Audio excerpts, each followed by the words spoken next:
Hello, good evening, and welcome to another episode of Arsenal Above All. It's myself, Mike, with Nick and Neil, two top gooners. How are you doing, gents, tonight? Not good, bad, thank you very much. Good stuff, good stuff. Bear with me tonight. If you hear me coughing or having a fit off screen, or if I turn my camera off, it's because I'm not 100%. I'm not well, so but I'm gonna battle through. I'm not gonna do a Calafiore and get come off injured again. I'll carry on. Thanks, gents, for coming on tonight. We're obviously off the back of another routine win, maybe you could say, for Arsenal. Another one on the way to Neil's manifestation of his dream, which ever since I've known Neil, he's been talking about a quad. And even though I think this is absolutely crazy for him to actually say that, it's the way things are panning out. I mean, he could be right. So great to have you on. And obviously, we're going to talk about the win on Saturday lunchtime against a really impressive Mansfield side. Neil, I think you was in the chat when it was 1-1. When we were all kind of losing our heads a bit, Neil was like loving it. He was saying, "This is fantastic." Yeah, I meant it. Beauty of the cup. Yeah, he was absolutely loving it. I thought Mike was going to kick me out of the group, but yeah, it was frustrating, frustrating game. But what was your thoughts on it, Neil, holistically, in terms of just everything and how it all panned out, the lineup? Were you happy? Obviously, we were happy seeing Max Dowman get back into the side, and obviously Marli Salmon as well, obviously with the injuries and suspensions we've had to deal with. But what was your thoughts just on how we sort of dealt with that and the whole occasion and what it was for Mansfield as well, which we saw before and after? Oh, as a game in isolation, I honestly, I meant it. I enjoyed every second of that game because I thought I'm always a big fan of the underdog. Obviously not against us, but it's nice to see an underdog perform so well. They've probably been the best side we played footballing wise the whole season. I'm not even joking. You know, all these other teams setting up these low blocks and trying to, you know, park the bus in front of the goal and stop us from performing, and then our attackers get killed for it. But, you know, it's not always the attacker's fault. It's sometimes because it's a very hard defence to overcome. And I myself have been very critical of our team. I've been very frustrated. You know this, Michael, from the chat. I was absolutely at my wit's end after the Wolves game, if you remember. I was literally just I just couldn't believe what I'd witnessed there from the way we performed. But you see, Mansfield, where it came out to play football, and do you know what? For a team where you got an ex-farmer coming on and scoring, I mean, they you know what really impressed me about them is even when we took the lead, and that was against the run of play, I'd say, because they made some great chances. But even after then, they didn't put their heads down. They kept going. And I even believe, even after we took the lead again, regained the lead, they still kept going. They fought to the bitter end. And firstly, I mean, this is quite unusual for me, but I'm actually going to give the opposition team the credit to start with. I think they all deserved it. It was a magnificent spectacle for their fans. It was a great showpiece for everyone involved. I loved. I don't normally watch build up to games anymore, but I watched this one, and it was just nice. You know, everyone in the stadium, everyone around it, the atmosphere. It was just so nice for that town. Yeah. And then what made it even special is that we didn't go and obliterate them 10-0 or something like that. You know, they gave us a really good game. We had to earn that win. We really had to earn it, and it was just such attractive football for them. From our point of view, two magnificent goals. Oh, they were just so beautiful, both the strikes. I think Madueke's strikes one of the nicest strikes I've seen all season because it was so silky, so smooth. And then Eze, I don't know how he generates power to rip the net off. You know, the goals are it's insane. From very little backlift, somehow he manages to generate power. And obviously for me, the star is Doberman. You know how much I love that kid. You know that if he is treated and managed the right way, and hopefully he becomes another Adams or Matt Letitia, where he stays loyal and he stays with us for his entire career, and we play to his strengths and we deliver success for him, I firmly believe he could potentially become one of the greatest footballers we've ever seen. That's what I'm going to say. Okay. We'll hold fire a little bit on the Dowman chat. We've got something coming up in regards to that, which I would like you to have a discussion about. But yeah, great stuff, Nick. Neil, thank you. Nick, what was your thoughts on just how that afternoon went as well? I think touching on what Neil said. Obviously, you saw the stuff with the chairman and his wife before the game, and you saw obviously after the game, you saw the way I think there was some shots of Arteta having a photo with the chairman and Nigel Clough before the game, and then at the end, you saw some stuff on socials about how the team were interacting with the kids, and signing stuff and everything, and having a chat with them as well. And like Neil said, obviously, if we'd have lost it, might have been a little bit different. But the way everything kind of went, not only did we have to keep ourselves honest on the pitch in terms of playing well, we obviously represented ourselves even better off the pitch as well, just the way we acted. But what was your thoughts just on the performance and just how it kind of leads into what we've got to go forward? I think what you said about that we had to keep ourselves honest, they kept us honest. Yeah. And you could tell that this was like their cup final, basically. In all honesty, if they had taken their chances, they should have won that game because they created more clear chances than we did. So nothing but respect. We visited a real football club, it was a real grassroots football club. And they done themselves a world of credit to them. So much respect. No matter what team, in my opinion, that we put out, it should be a League One team. It should be a Championship team. But they were determined. They took the game to us. They didn't sit back. They didn't look sorry for themselves. And they fought for each other. And they made it really, really awkward for us. And it's one of those where I think my biggest criticism, Neil touched on it, about the performances that we have been having in this season. I think in this, since the turn of the new year, we are a little bit woeful, in my opinion, when it comes to teams that you think we should beat. And I think there is something in the Arsenal psyche where they know they should be picking up the 3 points or the win. And I think in those games, they try to manage it as too much by getting by for doing too little, if that makes sense. It's like the United game. United are a really good side. And next year, they're going to be even stronger. But there is a level that Arsenal can hit that United can't this season had we brought that level from the beginning. It's the same with Mansfield. There's a level that we can hit that they will never be able to get to. And that's the same for Brentford, the draw, and that's the same for Wolves. But when we don't come with the intensity, when we don't come with the we've got to fight and we've got to run, I feel like there are players trying to conserve themselves through 90 minutes. And the problem is when we're not killing off games, that's then a competitive 90 minutes because there's a goal in it. There's they get the opposition's always live. And so they end up playing a lot of minutes. And I think we looked tired. We had to manage it. But at the end of the day, we went away. We got the win. We're in the next round. And we done a full rotation. So sometimes it is going to be a little bit clunky because you're bringing in players that haven't played for a few games and trying to find a rhythm, and it's an awkward pitch. And I felt like we tried to play it like a Premier League match. Yeah, and the pitch wasn't a Premier League pitch. Do you know what I mean? There's certain touches you can't do. There's certain turns you can't do. Sometimes you have to have it off the deck a little bit more. And I felt we took a little bit of time in the beginning to get up to speed with it. But by and large, we tick the boxes. We're in the next round and on we move. So all good in the end. Yeah, absolutely. I thought, it did look like it caught a few players off guard. I think Mosquera looked really, really slow. We know he's rapid, but he looked really slow, especially for their goal. And he just looked like it really got to him. I imagine he's never played on pitches like that before in his life, coming from Spain. Obviously, the quality of the pitches they have over there, and obviously the quality of the pitches that we have at the training ground as well. But yeah, he struggled a little bit. But you're absolutely right. We have kind of, I wouldn't say gotten away with it with some of the things that we've done in terms of the performance levels.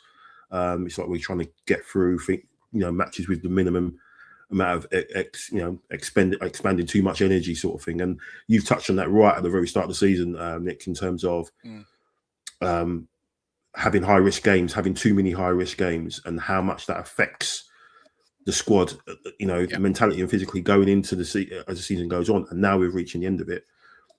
We've got that, something like to talk about in a second. But let's have a look at the draw, which was made about an hour ago.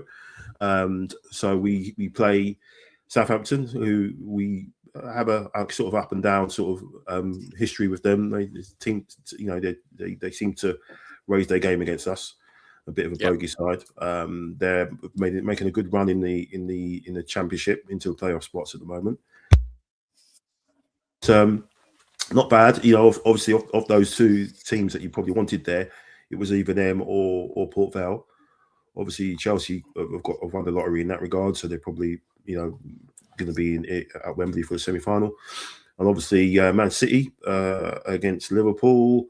And West Ham at the moment, I think they're winning 2-1 against Brentford at the moment. Play Leeds as well. So it seems like we've got, someone said in one of my group chats to myself and Brian, it seems like we've got Man City's run of cup draws this season, because normally it's City who kind of go through without playing anyone in the Premier League. But, we'll take it. We'll take it. What's your thoughts on that, Neil, at the moment, in terms of that draw? I know it's a bit of ahead, but in terms of the fixtures that we've got, as you can see coming up below, it kind of helps us again. You're thinking, obviously depending on the injury situation, good chance of rotation, but also a championship side away. Obviously, it'll be on TV. We have to be on it again. We can't take anything for granted. We have to be honest, and we have to earn our way through to the next round. What's your thoughts on that, Neil? Look, I've always said in cup competitions, I'm not never been too fussed about who we get, because at the end of the day, to win the thing, we've got to beat some of the great teams or some of the hardest teams anyway. Spot on. I've never really been too fixated on it. However, with our luck, we've had such a bad run of luck with ties in terms of.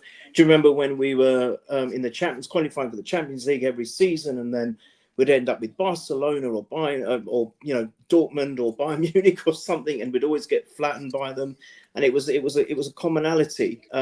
So look, I think it's probably the best possible draw we could have had, bar Port Vale. I think Leeds can be dangerous. I think Brentford and or West Ham can be dangerous as well. So I think out of all of that, bar Port Vale, it's probably the best one we could have had. I actually think we've been more comfortable away from home this season as well, so I don't mind that too. And then given what's around it, we've got the two Champions League fixtures. We've got Everton at home, which could be a little bit tricky, and then of course we've got the Carabao Cup final. So there's a lot going on, amongst this particular draw. So I think it's probably the best we could have had. I'm pleased with it. But at the end of the day, if we're gonna get our 15th FA Cup, which I'm sure we will, we're gonna have to beat one of the best teams. And I hope it's City and we smash them in the final. Hope we beat them in the League Cup final. We beat them in the final of the FA Cup. We beat them in the Champions League when we meet them, and then we beat them in the Premiership. It will be perfect, because they're at 1-1-5 cheats and they deserve that. Here. Well done, Neil.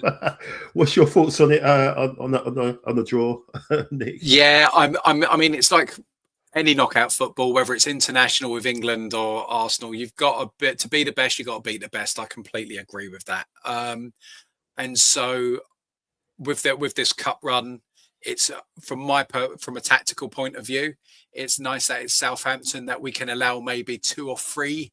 We won't be able to do a full rotation the way we did to Mansfield, but we should be able to take a couple of key players out and give them a rest. But it's also, City don't have that luxury. That's what I'm loving. The Newcastle game, they didn't have that luxury as such. Yeah. They still had to put key players in. And then they've got now Liverpool. They haven't, on top of the game, the final against us, the Champions League ties to Real Madrid. It just puts immense amount of pressure on that team when they are looking to pick up points in the league, and I'm loving it. So yeah, great. Manchete can get all the blooming hard games. I'm happy with that. It's all good. Yeah, they got. Was it Rodri got fined 80? Was it 85 grand today? It's like a fiver to us, right? Yeah, it's nothing. So kind of doesn't bode well for the charges, does it? Right, so yeah, just go into the chat before we go on to the next bit. So for myself, Nick, thanks very much for that, for prompting everyone to like and subscribe. Thank you very much, Neil, for that as well. Appreciate it. Brian's in the chat. Evening, gents. The business end of the season has started. This is the time players now should be relishing. Yeah, absolutely. Yeah, this is what you want to be part of, isn't it? Guinea Chick 74. Thank you. Evening to you as well. Brian says typical FA Cup tie. Just glad we didn't have the Ronnie Radford moment. Yeah, with that pitch. Yeah, as well.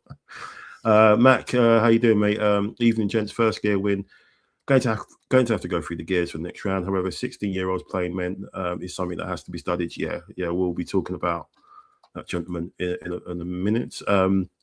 But says the game showed how adaptable we have to be in every competition we compete in. Yeah, absolutely. Max is on our side. As soon as our lot saw the pitch, they got the skill of getting injured. Still had one eye in Germany. Yeah, true.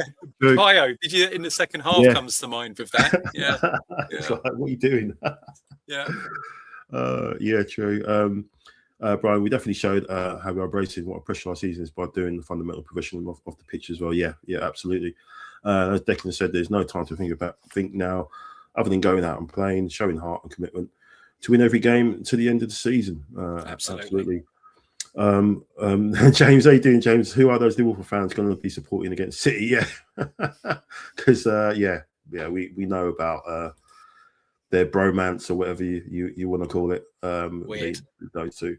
So let's get on to something different. Not just thinking of something to try and mix it up. And it is your show, gents, and all the guests that come on. You know, I don't want to be like a dictator. There's too many of those idiots around the world at the moment causing too much carnage. And the less said about those two idiots, the better. You know, don't want to get the channel cancelled or whatever. But they are idiots and whatever. But I've created something called this, and it's called the menu. And I want, and basically, you two, yourselves have a choice of what you would like to discuss next. So we've got the first category. The force is with Max. The second one is where's the fogging standards? And the last one is Arsenal Derangement Syndrome, the new pandemic. We'll go with you, Nick. You, Neil, because obviously you are the guinea pig. And as I said off in the green room, here we go again. I like to bring the new things in with Neil on the channel. If it doesn't go well, it's all his fault. Where would you like to go? It's an easy choice. You know what I feel about this kid. Force is with Max, and it's a Star Wars thing. Easy nice that one. Let's go with the top one. Okay, let me bring it up. Okay, so we got the force is with Max. How heavily would you rely on Max during the running as a wild card? Or as a break glass in emergency to unlock Premier League low blocks? Would you just keep him as Champions League cameos, or would you just let him loose in the cups? What's your thoughts on that, Neil? How would you use him going on in the season? 16, putting a man of the match performance against Mansfield. Yes, it is Mansfield, but he stood out. You've got to do it. But what would you do in terms of would you want to lean into that with him, no fear, or you just think it's too much for him at this stage? Okay, so I got two answers. My heart, play him every blooming game because he's that good. Honestly, I'm not kidding. My heart, that's what my heart says. I think he's that good. He's our most enterprising and how can you say attractive attacker that we've got. If you looked at him, look at what he did. I've always been behind Madueke. I don't like the people that get on his back because I think he's been, with all the others that we've had on show, I think he's been our most enterprising attacker all forward. But this guy, going through the middle, what he does is just ridiculous. Just to give you an example, in the Mansfield game, this is the nearest, most recent one. There was a part where he was defending in our box. He was, holding off 2 or 3 of their attackers. He releases the ball forward, and then it's right at the end of it. He just shoots to the goalkeeper. So he's from one end of the pitch to the other, right down the middle. I absolutely love this kid. I think he's got the most intelligent head on the most young shoulders. He's very mature. He's not scared. He's fearless. He's balanced.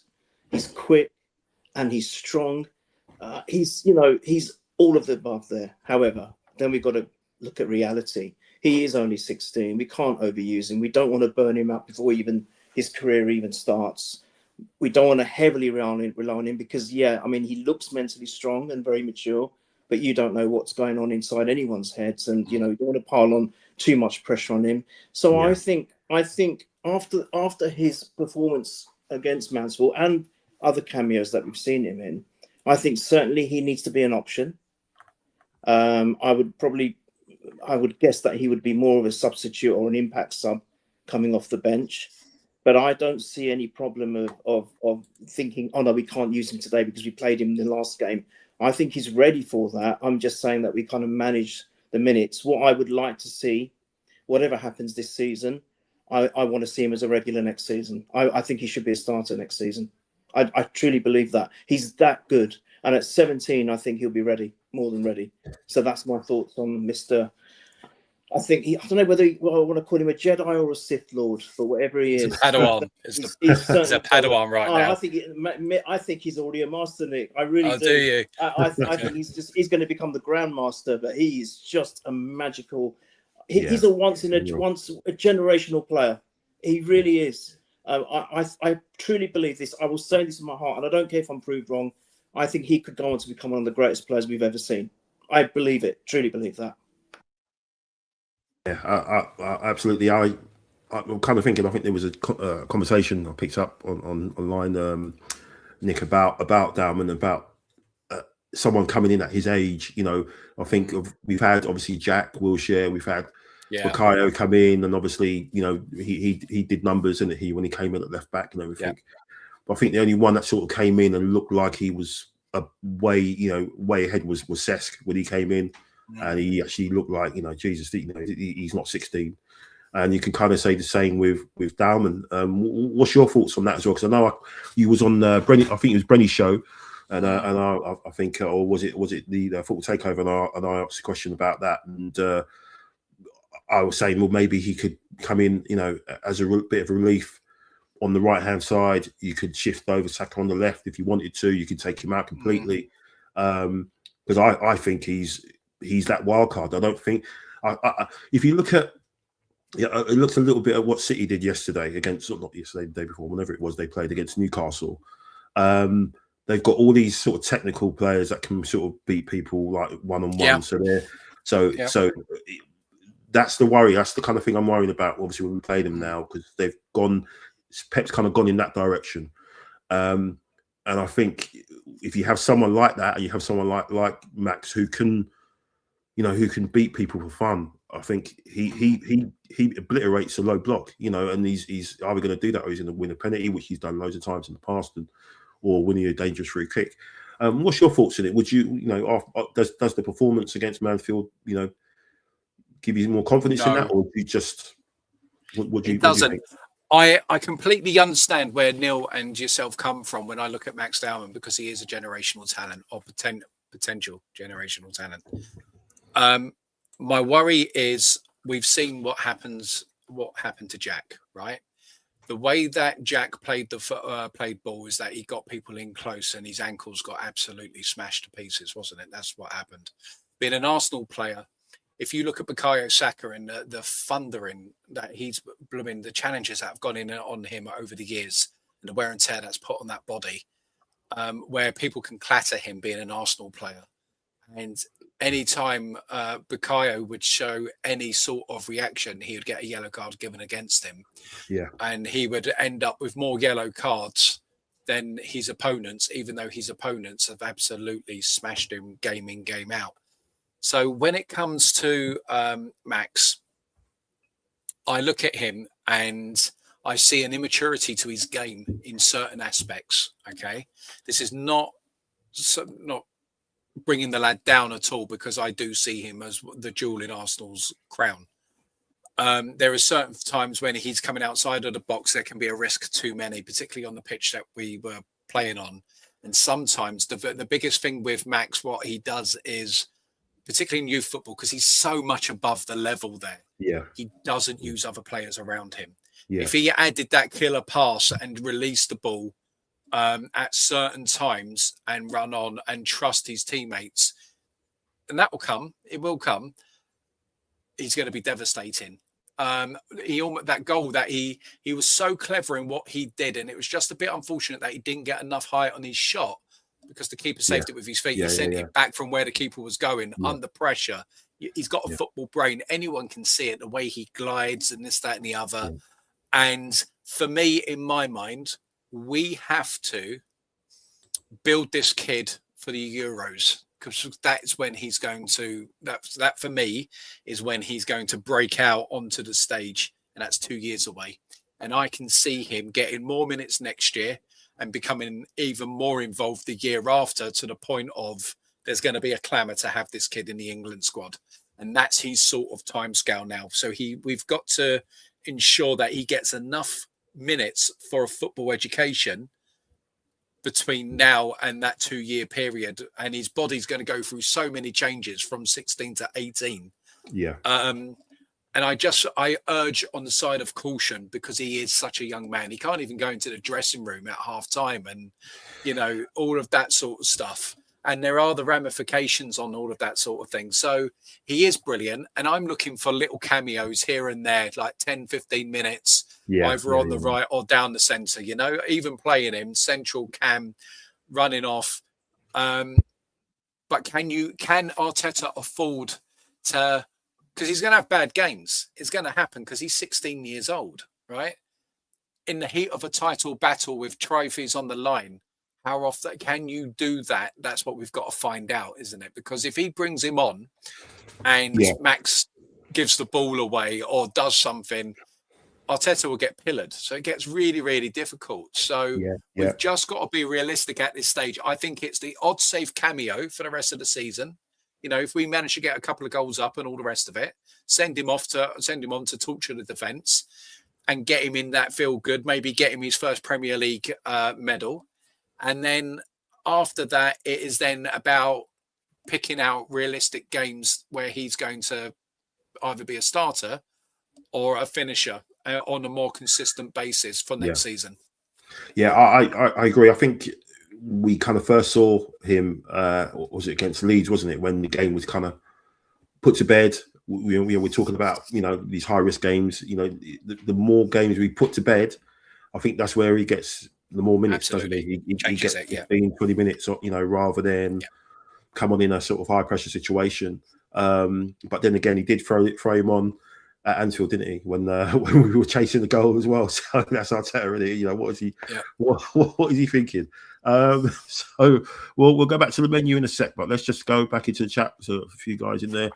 Steve's in there. How you doing, Steve? Even everyone. And he's answering James saying they'll support City. Yeah, of course we will. Brian saying, I think Max is made for Champions League. I can see it now, him winning a penalty in the last minute of a semi-final. Yeah. James said, I think if the others in the right wing or even in the 8 don't start getting the head screwed on, he's ready, willing and able, and I'm all for it. Not seen someone as good as at 16 since Rooney, in my opinion. Yeah. Brenny's in the chat as well. How you doing, Brenny? Good to see you, mate. Steve, Jack Diaby, Ramsey, we have to be careful with him as well. Yeah, so he goes down as kind of caution. Brian, he said it's just the boys' confidence and fearlessness. He just believes in his own ability, and that's what you need to achieve in this game. Just need to manage him and protect on and off the pitch. Yeah, and he's got a good family around him, and obviously the players all realise what kind of what a talent he is. So I'm sure that they'll be making sure he's protected as much. Best thing Max can do is learn from Saka, build up and develop in a natural way, avoid challenges, and not look to win them. Yeah, absolutely. So let's go back to the menu. So we've chosen the forces with Max. So Nick, what do you want to go with? Where's the fucking standards or Arsenal Derangement Syndrome? Let's discuss the ADS, shall we? The new pandemic that is sweeping football. Yeah, let's go for it. So, Arsenal Derangement Syndrome. Are the media narratives about Arsenal actually matching what's happening on the pitch? And why are we judged by a different standard? What do you think, Nick? I mean, I know we've discussed it in the chat and everything, and we've seen all the nonsense that is on, the usual places, the usual suspects, and new ones, as we found out. Obviously, a certain Brighton manager and Alan Pardew deciding to ramp up some engagement for TalkSport and what have you. But what's your thoughts on it? Why are we? What's going on? I've never seen. I know that we're hated. We know that we're Arsenal fans. We know that there's always been a thing against us on and off the pitch.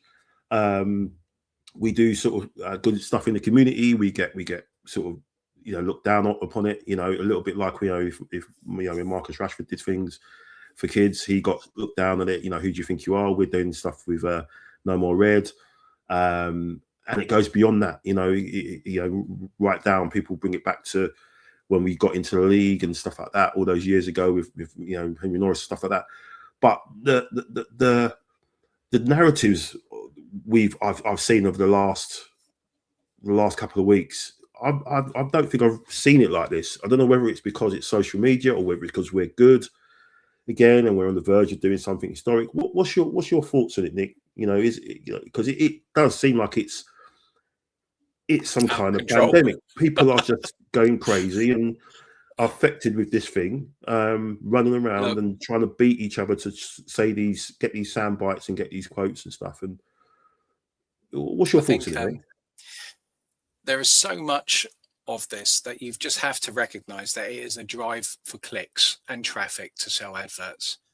It's a historical thing with Arsenal because it was the working class game, and Arsenal were owned by old Etonians, and there was that class divide in our ownership that was resented traditionally in football.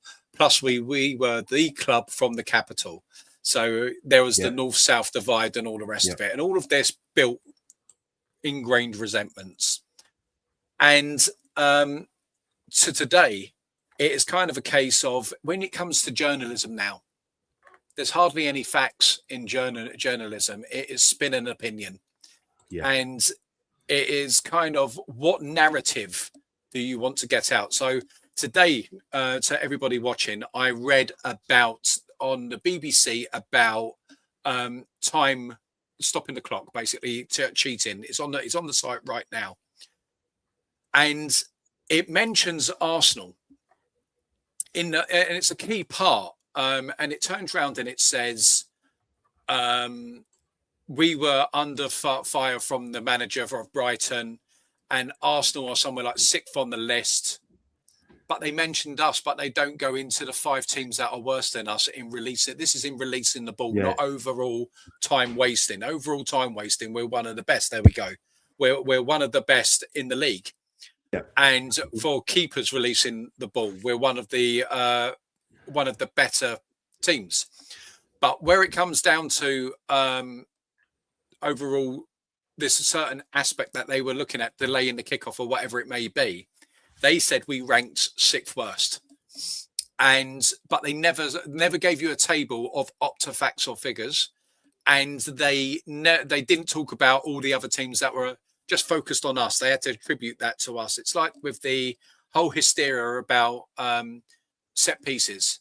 Yeah. Everybody would love to be able to score set pieces. We've scored 16 out of 138. Other teams are doing it too. Tottenham are on 14. Yeah. And it just seems to be that there is a concerted effort by the United legends and the Liverpool legends to create as much heat for Arsenal as possible. And it is kind of like, is it City funded or their owner funded? It could be if they're putting sponsorship into certain podcasts and this, that, and the other. And certain newspapers will get certain adverts and lucrative income. So, I am kind of, there's a pragmatic thing behind all of this. It usually comes down to money and all of that sort of stuff. And not only that, Arsenal have a huge online fan base. We are one of the biggest fan bases in the world. I know people will say, oh, Chelsea and City, but when you've paid for a load of bots to kind of come along and like your social medias, your social media presence looks a lot larger than what it is in reality. Like the City one, like the Man City one. Like the City, exactly. And Chelsea. Chelsea got a load of Russian bots in to kind of start liking this, that, and the other, right? So that's why they look so big. But in reality, they're not. They're not. Yeah. Neither of them are. That's why they struggle to fill their stadiums. Yeah. Arsenal are that big. We are that big. We're a global presence. And so they know if you put something that will anger the Arsenal fans, oh, that's a load of traffic. If you put Arsenal's name into something, oh, that's a load of traffic. Who do they spend? Whenever I go onto stuff, where is the majority of the transfer rumours over the summer? Arsenal. Every single year it is Arsenal, and that's a load of traffic as well. And that's what they do. They manipulate the Arsenal fan base because it is one of the largest online. Yeah, 100%. And I just think at the moment, it doesn't matter what we do. If we turned round and there was a kid having an asthma attack and we kick the ball out and we going, oh, how can they do that? That's absolutely disgusting. Why would they stop the match? It doesn't matter what we do. It doesn't matter how we play football. I've heard Arsenal get absolutely slammed for being too weak and unable to defend corners all within the last 10 years. That's what they were saying about us. Now that we're scoring them and we're standing up and we're not being bullied, oh, well, that's an issue now. And they won't be happy, guys. They're not going to be happy until we start losing. Or F them. Let's carry on winning because that's the best tonic for all of this. And Arsenal fans have got to stop buying into this media-driven drivel about our club. Got to push back on it. If you're talking bad about my club and you're talking this nonsense, I ain't going to look at your pages. They'll soon change their ways. And so I just think it's an absolute load of rubbish trying to bring us down. It's because we're being successful. Yeah, 100%. It's funny because there's a couple of people starting to actually come out and give Arsenal credit. I think Wayne Rooney came out and said something as well. David Moyes did. David Moyes, obviously, Michael Richards he's an Arsenal fan, but he's come out and said some stuff. So people are starting to kind of look beyond that. What's your thoughts on it, Neil? Because obviously you've been there, seen it, and done it. You've seen all the stuff. When we went to the first battle of Old Trafford, what happened there. Even going as far as like Nick said, when we do something good, you talk about the Sheffield United game when we played Sheffield United in the cup, wasn't it? And Khan, who scored that goal, didn't know what was going on. We played the game. No one's. If that was any other club, they would still be talking about it there. They would have given them a sport, whatever award for, sportsmanship or whatever. Just brush it under the carpet. It's never been done. No, nothing like that's been done before. But we said, no, you know what? We'll play the game again. Out of fair play. What's your thoughts on it, Because again, I just can't remember such vitriol and such these narratives are just really sort of dangerous, and people like saying stuff, oh, Arteta this, Arteta that, I hate Arteta and he's so arrogant and stuff. And it's like, you're just saying that because you've read it somewhere and you've not listened, you've not seen what the guy is like, in a press conference, the way he's engaging with everyone, he answers everyone's questions. And you've got people like Slot and I can't remember who else I was saying, like Slot and even Rosinha, who or someone's called PR Senior, the way he is, how spiky they get when they lose a game and how condescending they are, especially Slot has been. But no one wants to talk about that. But what's your thoughts on it, Neil? It's how long we got? I mean, look, for me, first and foremost, the best weapon is to ignore. Just ignore it. Yeah. Because then if you don't bite, then they've got nothing. That's that's my philosophy on life. Bullies, just ignore them. Because if you don't bite them, what can they do? The teeth are then gone immediately. They've lost them. I've seen this for many years. I remember when Tony Adams was first on the scene and he was making clangers, straight away, the back pages, donkey ears. Straight away. Bang. Yeah. When we were docked 2 points for the Old Trafford brawl and Tony Adams was in prison, oh my God, they loved it. This has been going on pre-Wenger, mate. This has been going on for a long time. As Nick said, the way we all set up, we were in a class club. It wasn't because ultimately when football was for the working class. And I think that divide was there immediately, and that kind of hatred, I guess. And then it didn't help that we took over, that rubbish team's, dominance or how can you say territory. of North London didn't like it. It's been like this for so long. The narrative has always been for me, convenience and hypocrisy. So it's convenient to say one thing is good about one club, but if we did it, if we replicated it, it's rubbish, and vice versa. Yeah, it's about hypocrisy as well. It's almost as if you think about very recently, Martinelli pushed the guy over when he was, badly injured. I mean, to be me, I didn't like that. But when I looked at it a few days later and reflected on it, Martinelli is just not that kind of player. He's just not. And he wouldn't do something like that intentionally. He wouldn't do that with spite. I think he genuinely thought that guy was trying to waste time, so he was trying to get him up. Yeah. But what the pundits were saying, everything, oh, that's disgusting and all this. And some of the pundits, well, you played in that game where we were going to go 50 games unbeaten. And what did you do to poor old Reyes? Yeah. You actually booted him off the park, and you were given a green light to do it too. Yeah. So the hypocrisy is there. And I'm afraid it has been like this for so long. And I think Nick has made so many good points on this one. The biggest thing is, in the day when I used to watch it, the only thing I really had was CFAX, teletext, and the back, the papers. CFAX, yeah. Right, the papers. And match of the day, where we were lucky if we got our game shown. So in more cases than most, we had to read the back pages for the reports. I mean, I remember the historic wins that we've done. I've got tons and tons of papers stuck in a in a suitcase somewhere, because that's all I had. We couldn't get stuff off the internet or video it or whatever it was. So what's happened now is everything is so close. We are now a second away from the whole world. So we see more. We see so much. And because of the exposure we've got on the internet, as Nick brilliantly said, we see it all the time, wherever we go, whether we go BBC Sport, we go Sky Sports, TNT Sports, we look at X, we look at all the social media pages. It's everywhere. And look, I sometimes don't even click on some of the algorithms. I'm going through my Instagram, and all of a sudden stuff about Arsenal comes up where people are laying into us. And I'm like, I didn't even click on that. How's that? It's unbelievable. It's like a machine learning. It's all the algorithms. And we are exposed to it constantly. We're just constantly exposed to it. So I say to all us, for me, if I'm going to be critical of my team that I've followed since 1975, then I will be critical, but I'm not going to let anyone outside influence that. Yes. If I want to say that in the Wolves game, we were absolutely inept and abject as a football team, and that was a disgusting result, I don't care if Wolves are now beating other good teams. I only focused on our game. We were 2-0 up and we let it go, and we shouldn't have done. I'm still annoyed at that. I don't care if Wolves have become a great team and a hard team to beat.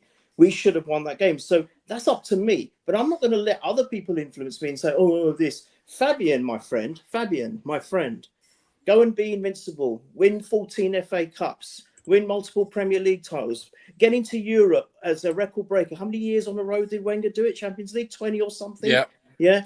And by the way, in those days, the fourth place trophy. Now everyone's like, oh, it's the Champions League place. Oh, it's the champion. Now, do you know what I mean? It's like, it changes the narrative again. Yeah, the narrative twists again, right? Do all of that, Fabian, and then come talk to the Arsenal fans saying, we'd never win a league like that. Oh, that's absolutely disgusting. Oh, this and that. Shut your little mouth. Sod off to Spurs, manage them, and we'll embarrass you again. That's if you stay up, because not only are we going to win the quad, you're going down. See you later.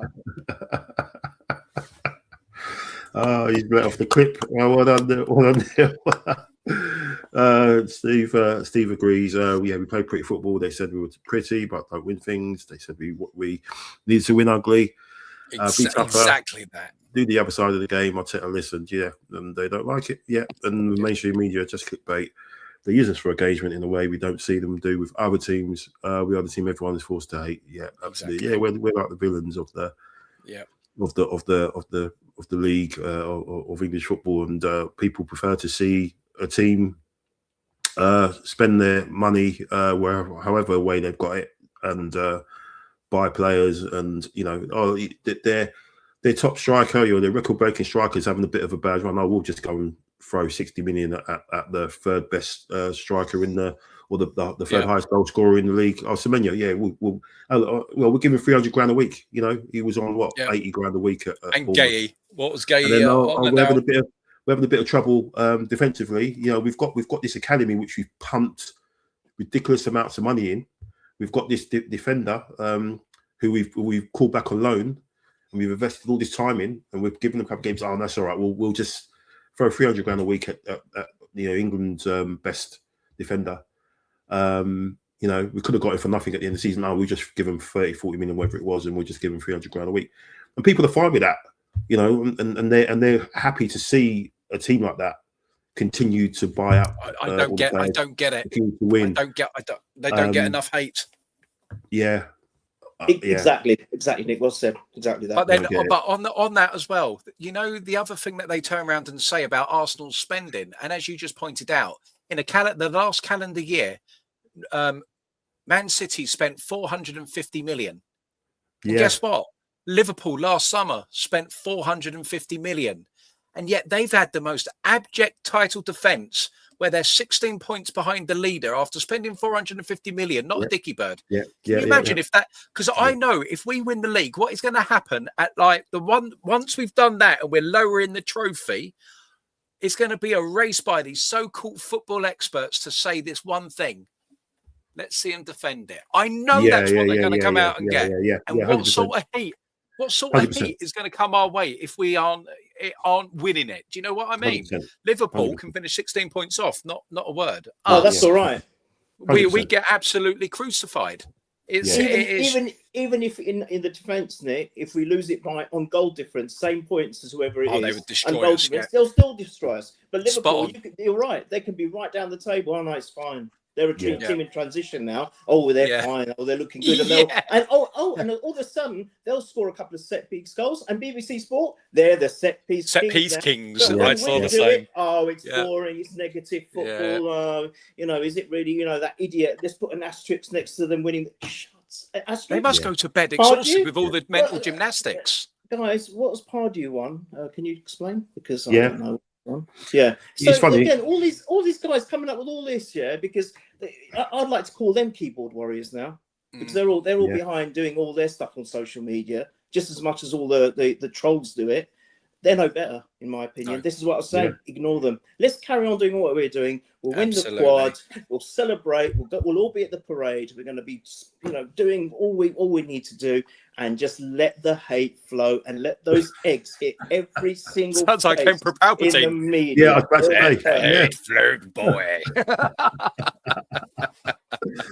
I might have to put that one of those up on the slides. So the next one on the Palpatine with an Arsenal shirt on or something, and do it. Or an Arsenal cap or something. And just to say, to Alan Pardew, Arsenal have got an asterisk against a title-winning campaigin, and I think we know which one it is. That was the 03-04 season because we were unbeaten. So we've already got one, mate. So. We don't need another one. We've got a special one. Another club may have some asterisks. We don't know. We'll have to wait and see. But we've already got one, mate, and it's a golden one.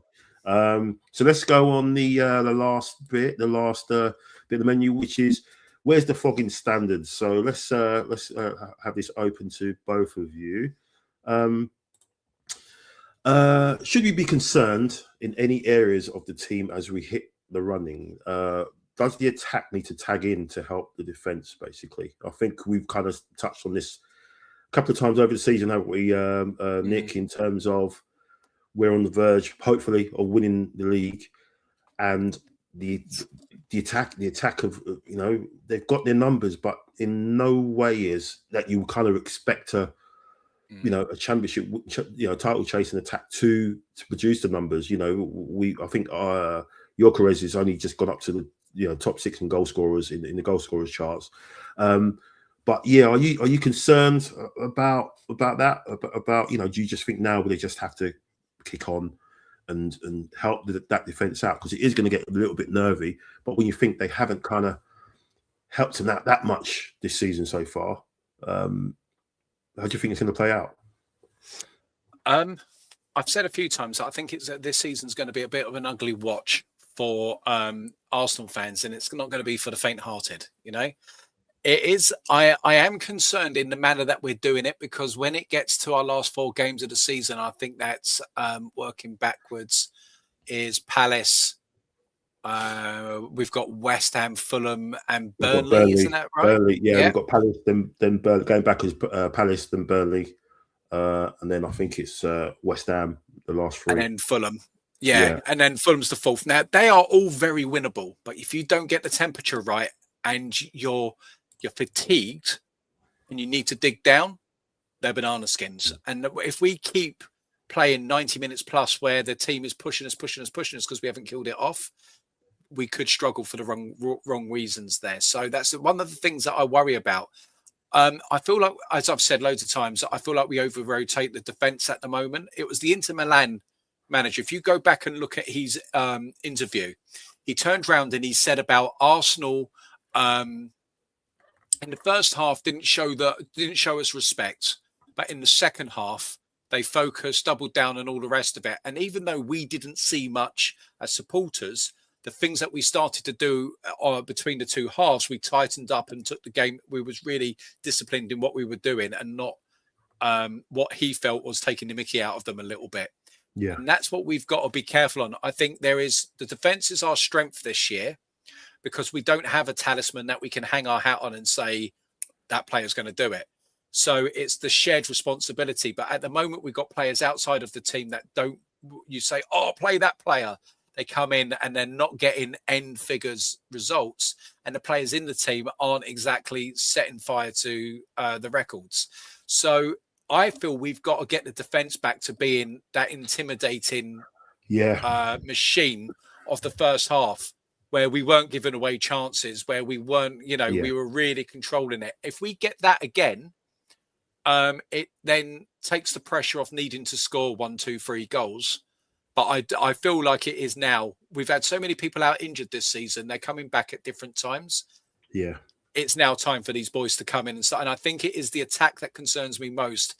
I don't think there's much that Gyökeres can always, when you ever analyse his game, he's fairly accurate with his shots when the chances he gets.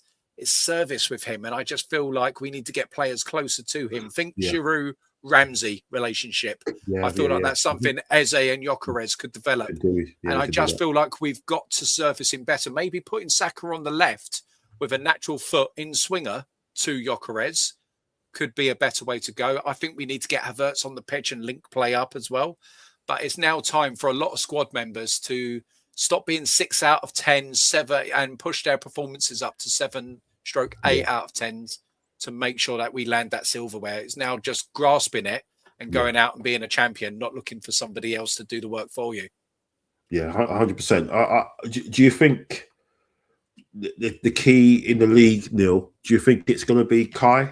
Do you think, would you kind of say maybe you go with Kai in the league games, and then you bring Gyökeres on, the last 30, or so, and then in the Champions League, maybe you go with Gyökeres because it's more open a little bit more. He seems to have played a little bit better in that competition, because even though he wasn't completely at the races when he came on against Brighton, I think we looked a lot more cohesive in the attack when Kai came on. Obviously, he had that run which looked like he was offside. He wasn't, and he had that shot with the near post. He could have won a penalty as well. He got clips in the box, didn't he? I just think maybe in the league with the low block and everything that we're up against all the time, I think he can unlock. Obviously he can bring people into play as we know he can. Whereas Gyökeres is obviously very much a low touch player, and if anything, he will probably be better in a game where a team's going to come out away from home, which we saw, against Tottenham and stuff. What's your thoughts on it, Neil, in terms of the attack? Do players need to grasp the chance that they've got now, especially the attackers, because it's been very sort of disappointing, hasn't it? Really, overall, numbers that they produce really compared to what they've done in the past. They have to. If you don't score goals, you don't win games and you don't win titles. It's as simple as that. Who's going to score the goals then? Can't keep relying on Gabriel and Saliba and Timber. We need our tracks. That's what they're paid for. I've been quite vocal about this. I'll answer the questions in order if I can. So, firstly, in terms of attack and defence, Nick said something that I was talking about the other day. That in the first half of the season, the first 40% of the season, We weren't even allowing a shot on target. We were breaking records. We were amazing. And I think I said to you guys, it's the first time I feel comfortable with a 1-0 lead. And that hasn't been there for a long time. Whereas before, we might have to score 2, even 3 goals to feel comfortable because we knew our defence was leaky. Do you remember we were saying, Michael, so many times that the goals that have been scored against us are all worldies? That we're not letting in stupid goals. And you were the one who was very vocal about that ever since I've known you, that when we let in goals, they're so stupid and they're actually, avoidable. Yeah. We weren't doing that. And I think, Nick, you're spot on. That's something we have to bring back.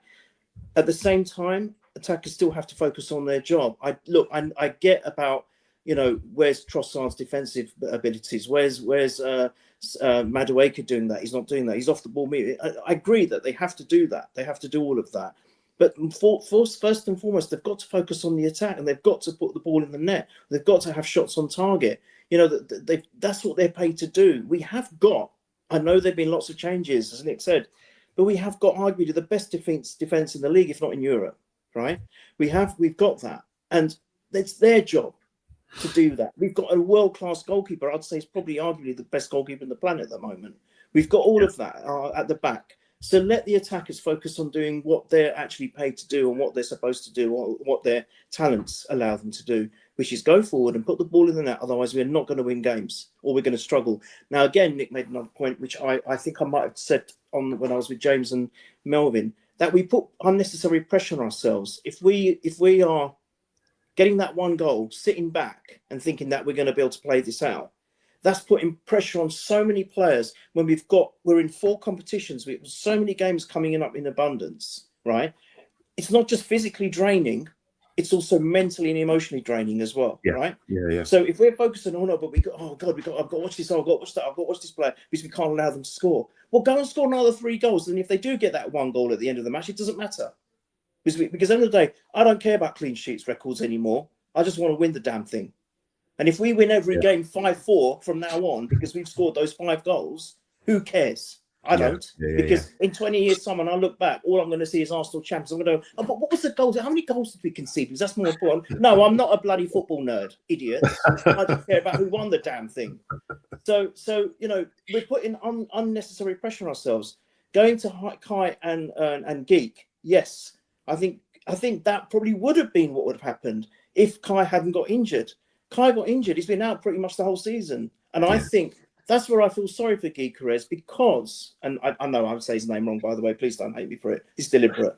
I feel sorry for him because he, from the get-go, was the man. All eyes were on him because Kai was injured. He was not available. I think he is a better setup to allow him to have more focus on the Prem now and let Geek play in the Champions League. Very much like Martinelli. He's amazing there because he's got more space and time, which suits his game, because he's got that ability to have that space and time. That's why Martinelli's been doing so well in the Champions League. Likewise, I think Gyökeres as well. So I think that's probably the plan. But then you never know. You just don't know.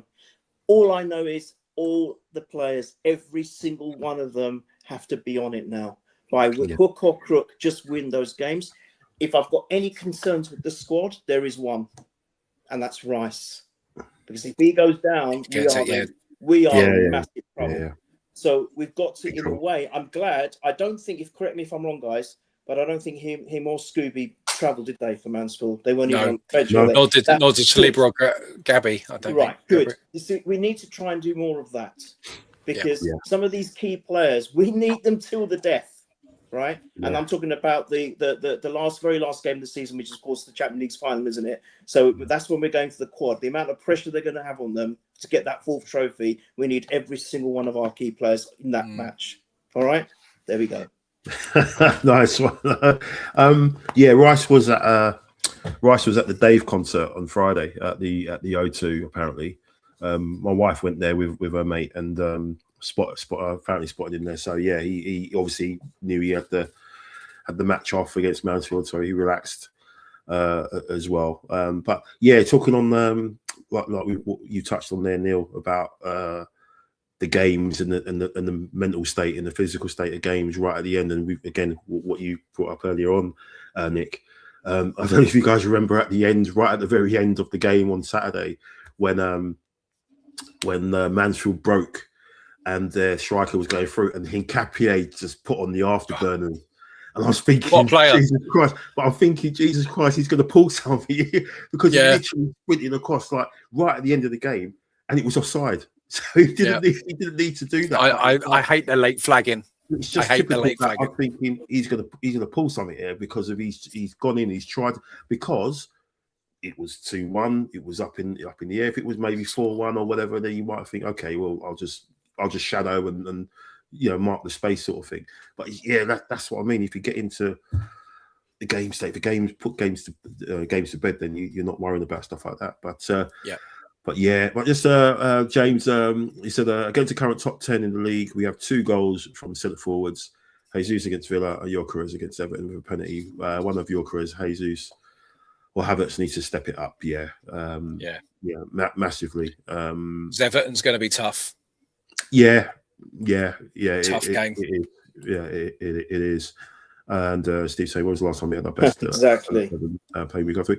Yeah, it's going to be a little bit like the old Invincible team. When people always trot out the Invincible team, and that team only played together 12 times throughout the season. Throughout the 38 games. But I feel Saliba's got to massively improve as well. I'm a bit down on his performances this year. Okay, yeah. I think aerially he looks a little bit suspect for me. Yeah, he on the deck he's very strong, but he's not dominating in the air. Yeah. But I think Gabriel mitigates that slightly because he's so good in the air. So he does. I mean, I think they complement each other so well, Nick. I mean, the strengths and weaknesses that they both have, they're the opposites. So I think that works really well. I think, Saliba's more of a silky player. He moves, he doesn't look like he moves fast, but he does. He covers lots of ground. But Gabriel's our old school kind of mixing the evolution of modern football with the old, grit of football, like I used to love seeing with Keown and Adams and Bold. And I think he's more of a gritty player, and I think they complement each other so well. But I do agree with you.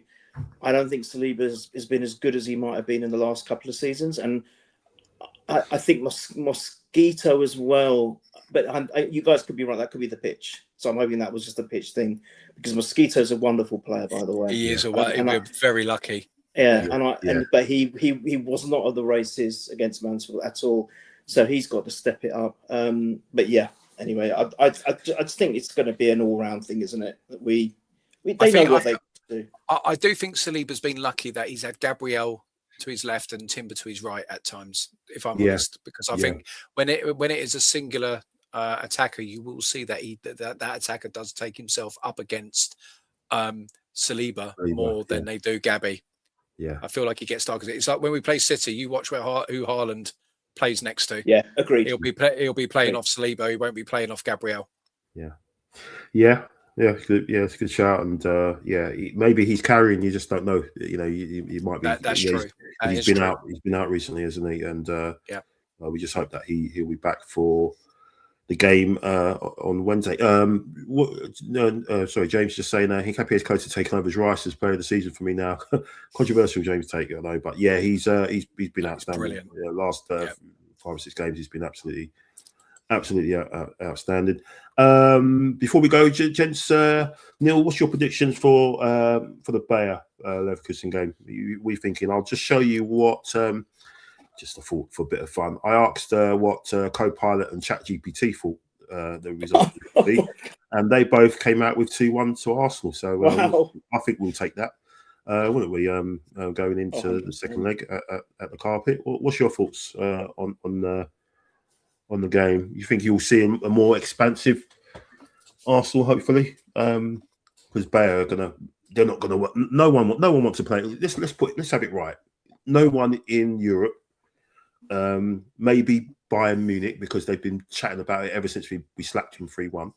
But I don't think anyone in Europe, anyone in the cups, face us. No one wants to play us. No one wants to play us because they know what will happen. They'd have to deal with set pieces and what have you.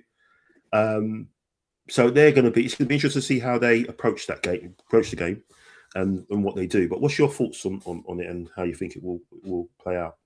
I actually think that's a great prediction from the old AI, but I'm gonna be meaner than that. I think meaner in this sense in our favour. I think our defence is going to come good.